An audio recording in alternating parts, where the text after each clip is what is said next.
everyone and welcome back to my channel Gabbabetic, and welcome to today's video. So it's a little life update video on how my type 1 diabetes is going. It's the start of 2024 and tomorrow I have an appointment with my diabetes endochronologist. So I thought it would be a nice little video, kind of a life update vlog video. Come along with me. We're going to go to the endochronologist. I'll tell you how I got on. He should have my blood results.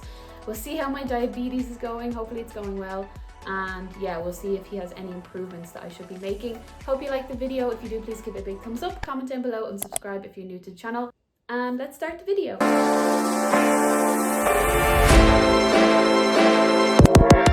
Okay, so it's actually the day before. So the appointment's in the morning, but I wanted to chat today because I wanted to explain some stuff has already happened for this appointment. So basically the way it works in Ireland, it's really hard to get a public endocrinologist for diabetes. So I am with a private endocrinologist.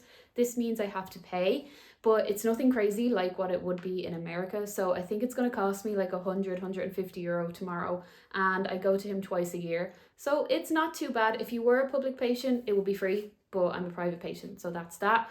So that will be the cost tomorrow, which I don't think is too bad after learning the cost of things in America. But anyway, I needed to get some blood tests done before my appointment tomorrow. So back in December, I was given blood test forms and it's actually free. All of the blood tests are free. So you go to the diabetes center, they do your bloods. You don't get any results or hear anything at that point. That will all be tomorrow. So in December, I've already gotten a round of bloods done. It's going to be, obviously, the big test will be HbA1c because we want to see how well I'm managing my type 1 diabetes control. And there'll be other things. I think there's like cholesterol and iron levels and things like that. So I'll get those results back tomorrow and I'll be able to share them with you. He always gives me like a little piece of paper with all the results, which is really good because sometimes when you go to the doctor, even the GP, they just don't tell you, they just say the result and you never actually see the proof. I'm like, show the receipts. I have my last basically year of results in my hand here. Yeah, I'm just going to talk about my HbA1c so that we can see where I'm at tomorrow, if I've gotten better or worse. So the first one I have is from December 2022. So in December 2022, my HbA1c was 50. And the standard in Ireland anyway is to have a HbA1c of 50 or below. Now, when I was in the UK, they said 48 or below, and I was 48. But when I moved over here, he told me that was too tight and I needed to bring it up a bit. So 50, I think, is really good. And then in my most recent set of results, so the last time I was at the endocrinologist was the 21st of June, 2023.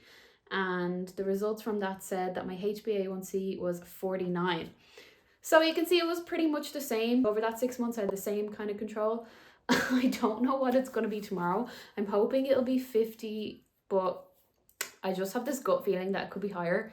Hopefully it won't be too high. Like, I think I started, since that last time I visited him, I started a new job. I was really stressed and I was trying to settle my blood sugars, and also things like my birthday and Christmas. I tend to be a bit lax on the blood sugar, so I don't know. I have to live as well, so I'm trying my best anyway. So tomorrow we'll see if I've basically gone up from 49. So I was 50 in 2022, 49 in June 2023, and then this will be like the end of 2023 / start of 2024. So we will see the results, and I'm also trying to think of what else I want to bring up with him. I did mention to you guys in my 2023 recap video that I was thinking about insulin pumps, but it's very, very hard to get one in Ireland. The rate of which they give people insulin pumps for adults is really, really low where I live. So I did mention to him last time about, like, I basically have really bad trouble sleeping because that's when I get high blood sugars. Since I finished Christmas and at the start of the year, I've tried to be really, really good, meaning I haven't tried eating any sweets, meaning I haven't eaten any like high carb, high fat sweets or food. And also I've been trying to eat early. Like, I've been trying to have my dinner at like 5 o'clock and not eat after that, which is not a great way to live, but it's helping me get a blood sugar that's stable overnight at least. So I'm going to bring up to him that I'm still thinking about an insulin pump and see what he says, see if he knows anything about the waiting lists. I'll see what my HbA1c is. I don't know if there's anything else major that I'm going to bring up with him. I might have something to bring up with me. And like, after tomorrow, if it all goes well, I won't see him for another 6 months. So I don't know. It's probably just like the insulin pump and the not sleeping with high blood sugars is the main thing. But like, we've already talked about that before. So we'll see how it goes. Just wanted to talk to you the day before, basically, because I'm going to go really early tomorrow. Probably won't be able to talk in the morning, but I'll bring you along. Don't know if I can film in there, but I'll bring you along anyway, and then we can chat after about how it went and see how it goes. But it's just a little life update. You know, these come every 6 months in Ireland. Let me know in the comments how often you get to see your endocrinologist where you live. When I was actually in the young adult clinic in Dublin, like years ago, I saw the endocrinologist every 3 months there. But I think 6 months is okay. And like, he's not very specific about time and range. I kind of bring that up. I think my time and range is okay. It's definitely getting better since Christmas. But like I said, the downfall there is that I have to basically not eat after 5 o'clock, which is not really a great way to live. I don't know. You kind of feel bad then when you're eating late and then you have high blood sugars. So we'll see. Anyway, I'm going to finish up for today. We will see how the visit goes tomorrow and I'll fill you in.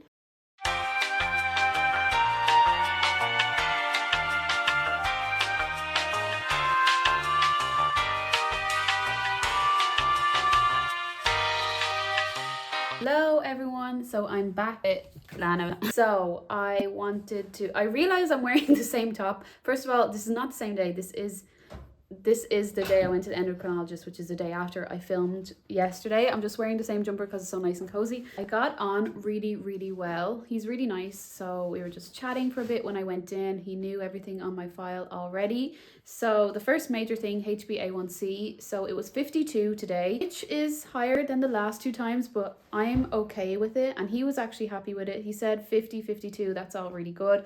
And he's happy with my diabetes control. So it's a bit annoying to go up a little bit, but I feel like I'm not gone too far. And maybe I feel like the last 6 months were really stressful for me with getting a new job and Christmas, eating bad and stuff like that. So I'm hoping that the next 6 months, by the time I go back in July, I might have even brought it down a little bit to 51 or 50, but I am happy with 52. I'll take it. I'm happy with that. All of my other bloods were fine. There was nothing that came up. He checked my pulse and my blood pressure and that was all fine. So I said, I'm perfectly healthy, which I'm perfectly healthy with type 1 diabetes and celiac disease. So yeah, take that for what you will. The way it works now is you get these forms and you keep them for the next appointment, which is in July. So about 3 weeks before the appointment, I'll go and get all those bloods done. I have the forms there. I can see the kind of things they're looking for: HbA1c, cholesterol. There's also an immune screening for celiac disease, which I don't think I ever had before, but I have that now next time. So they'll all be in the next set of bloods, which will be July. But for now, everything is really good. So other issues we talked about is my big issue is that I go high at nighttime and it's just really, really hard to control that. And that's why I was kind of asking about an insulin pump. So yeah, he just said like there's nothing he can do as a consultant to expedite that because like I am in good control, so I'm doing well and he's happy with that. Obviously an insulin pump would be to help my quality of life as well as my HbA1c and to help me with my high problem at nighttime. So he just said keep in contact with diabetes clinic. Once I'm at the top of the waiting list and I finally get called, I'll go in for the pre-pump assessment and then I can see if a pump suits me, which pump, and if that all goes okay, he would sign off on that.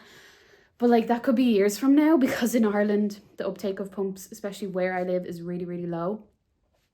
And I also feel like when you are in such good control, then they're like, you're grand, you can wait, you know what I mean?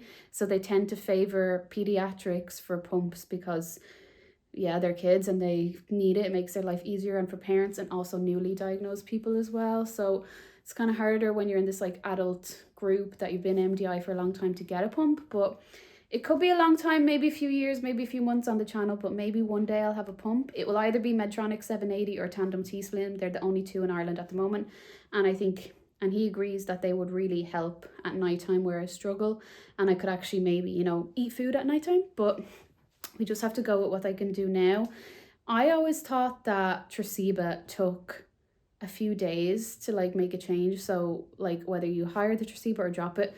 But he said like maybe something that I could try is that if I'm having like, if I'm going out for dinner and I'm eating like 7-8 o'clock and I'm eating something, you know, more high fat, high carb than I normally would, hire the Tresiba for that night. And he thinks it'll kick in straight away and I don't have to wait the 2 or 3 days. So I will try that. So I'm going to try that if I have a higher meal or I eat later. So I'm going to try that. If I have a higher fat carb meal or I eat later, I'm going to try higher the Tresiba. Now that's totally different than what I was told before. I was always told you had to plan 3 days ahead for Tresiba, which if I didn't mention already, it's my background insulin. So we'll try that and see what happens. Yeah, and other than that, it was just chatting. I think my diabetes is pretty good. He's really happy with it, happy with the HbA1c, back again in July. So that's my little life update. So overall, HbA1c has gone slightly higher, but still in good control, and I am working to improve that. And I did think that would have happened because the last 6 months starting work full time and just things going on have been stressful, but now that things are a bit more calm, I'm going to try fix that. And yeah, I'll keep you posted on the insulin pumps. Let me know in the comments if you've any thoughts about insulin pumps or how that change was from MDI to insulin pump, because that's the part I'd be really nervous about. I don't know if I'm gonna 100% get one or even go ahead with it, but we will see what happens. And yeah, I'm gonna try higher my Traceba on nights that I eat more carbs and see if that helps. But yeah, that was my visit to the endocrinologist. Sorry I couldn't film a lot in there, but they were just a few little clips from waiting in the waiting room. So that's how that was. But yeah, I hope you enjoyed my video. If you do, please give it a big thumbs up, comment down below and subscribe if you're new to the channel. And I'll keep you posted on more life update videos. If you want, let me know in the comments down below. And see you all in the next video.